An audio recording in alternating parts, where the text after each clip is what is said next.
यसरी चिटिक्क परेको भिडियो हेर्नुभन्दा अगाडि चाहिँ मेरो यो भिडियो हेर्नुस् ल। यो चाहिँ दशैंको टिकाको दिनको भिडियो हो हैन। अनि यहाँ चाहिँ मेरो बाबुले पनि हेल्प गरिरहेछ मलाई। अनि मैले चाहिँ यो टिका लाउने ठाउँ चाहिँ रेडी गर्दै छु।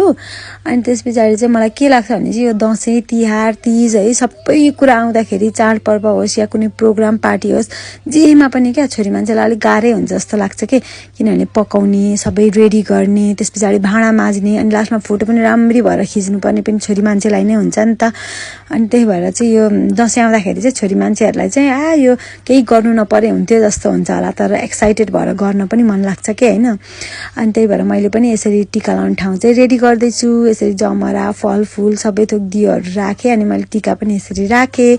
बिहानै उठेर मैले चाहिँ नुहाइधुवाइ गरेर अनि खाना चाहिँ अगाडि नै बनाइसकेको थिएँ। मैले सबै कुरा बनाइसकेको थिएँ।